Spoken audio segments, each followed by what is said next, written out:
So today we're going to do a quick review on SNAPTAIN's newest AH-15 drone. So let's do it.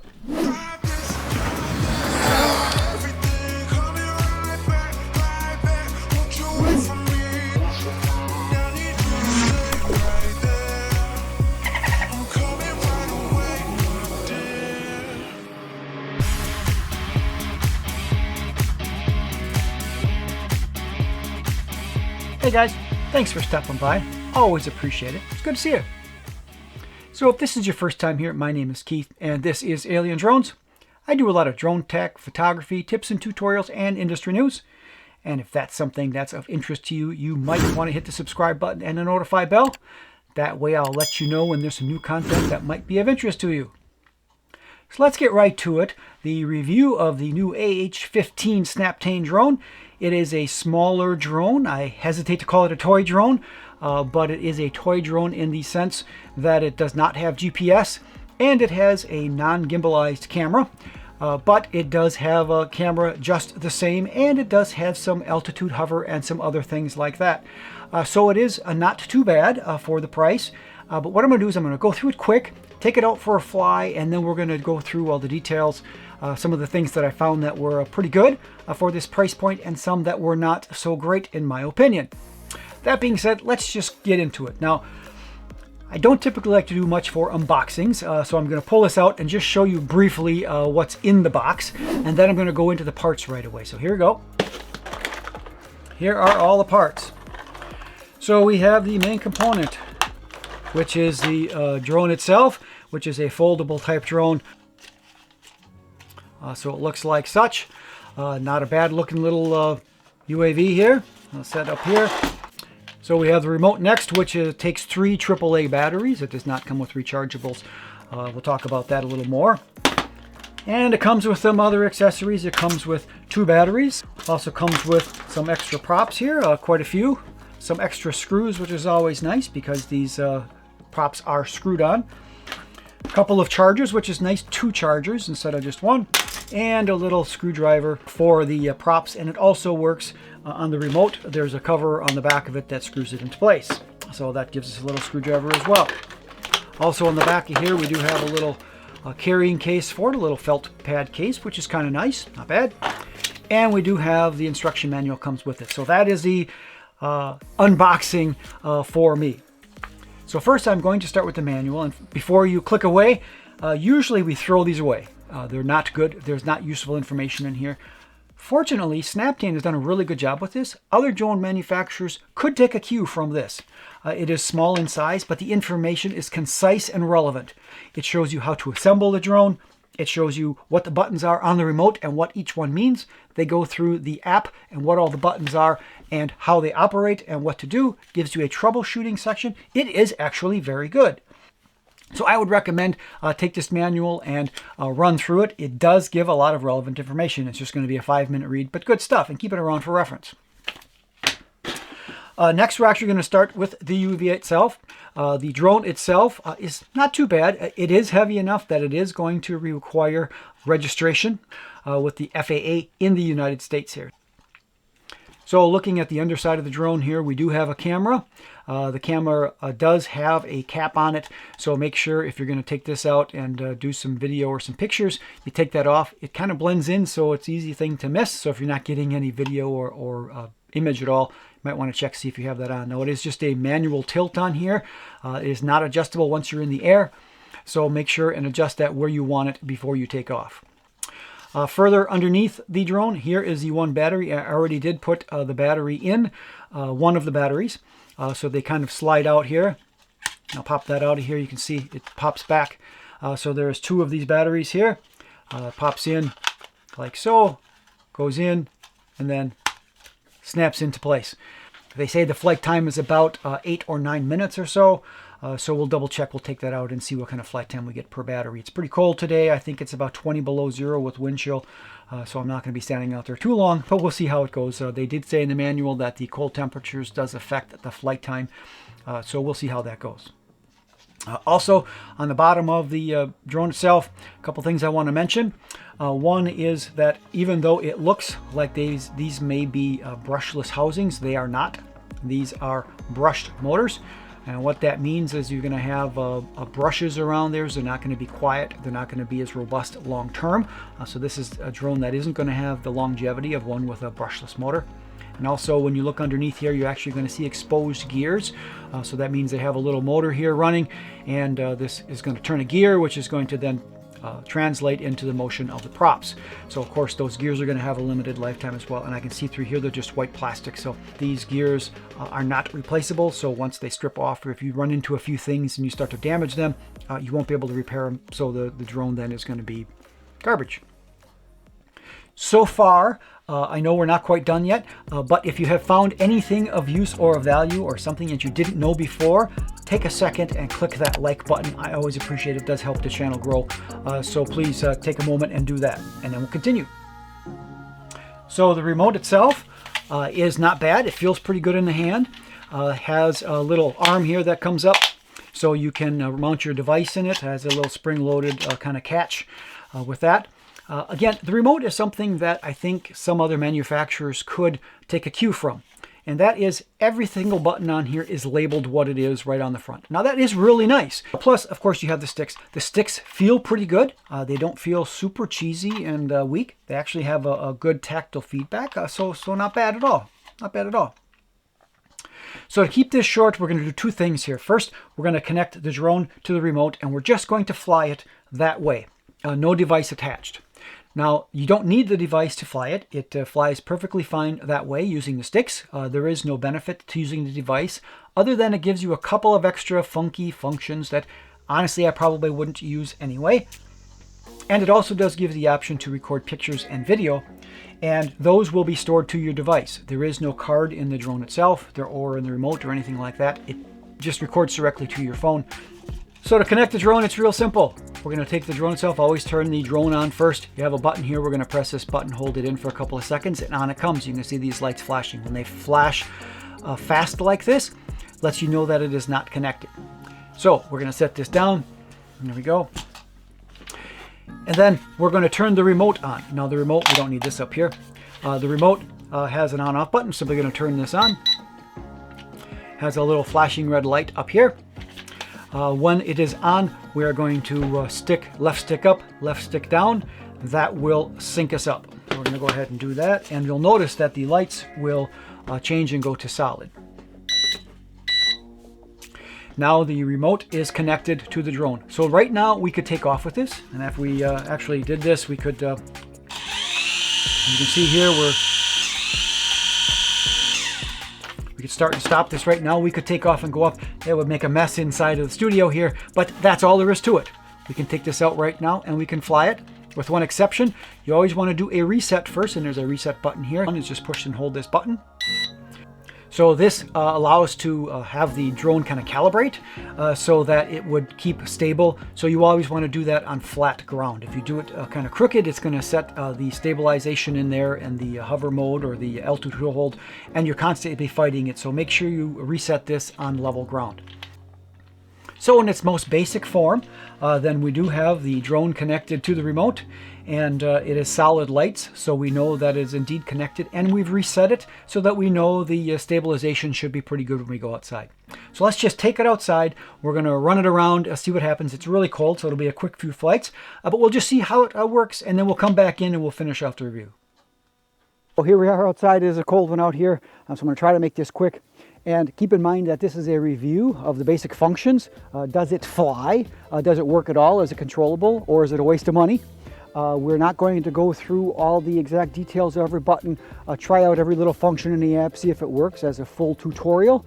I will put a link in the description though, so if you want more, go ahead, click that. It'll take you on through, and you can see how other people are using some of those weird functions and see if they work for them. So what we're going to do is just get this started by connecting it first. So here we go.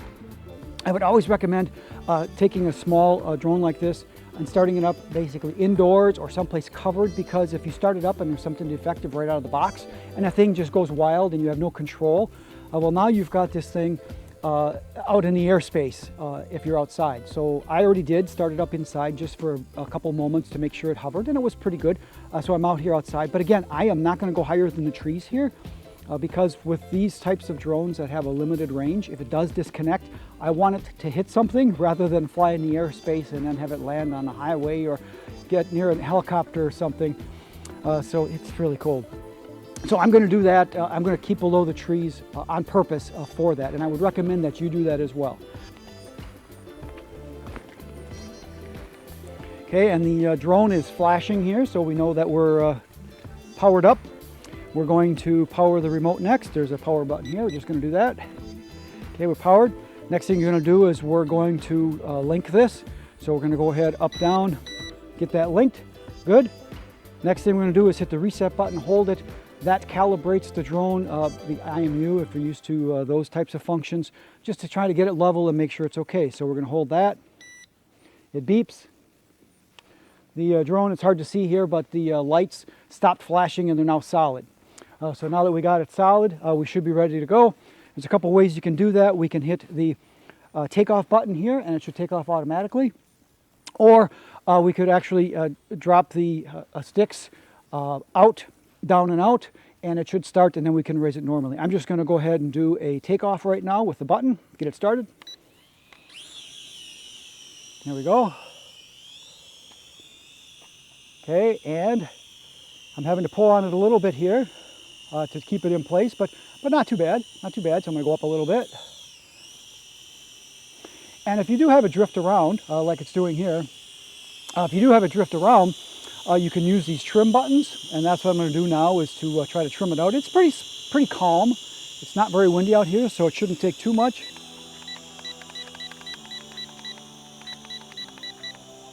There we go. Now we're getting closer. So now we're trimmed. That's not bad. Not bad at all. It's actually doing a pretty good job. I mean, for a small drone, not bad. Not bad at all.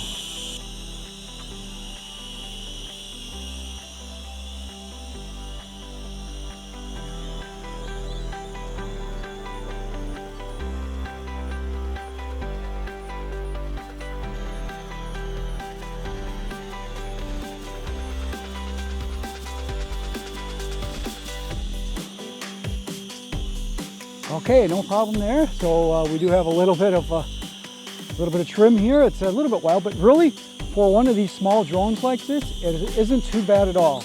It's doing a pretty good job, I have to say.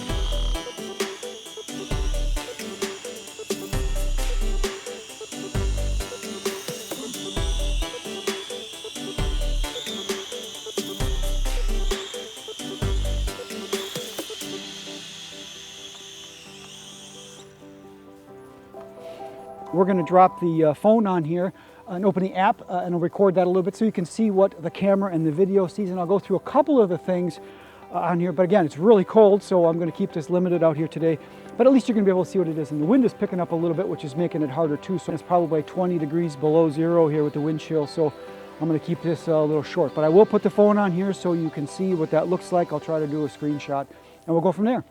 And the lights are now solid, so we can go ahead and take off. And we're just going to go ahead and do a automatic takeoff here using the remote. Let's go ahead and do that. And there we go. Yeah, not bad at all. So now you can see what I'm seeing here. So I'm going to trim this just a little. And let's go take a little bit of a flight here. See what we got.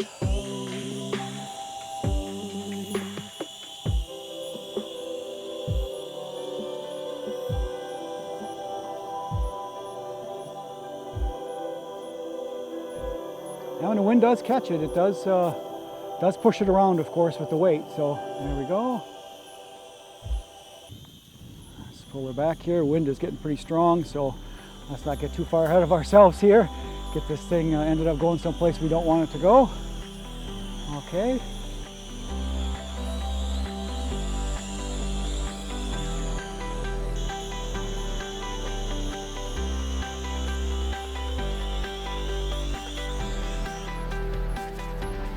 Okay, all right, so let's go warm up our fingers a little bit and finish out this review.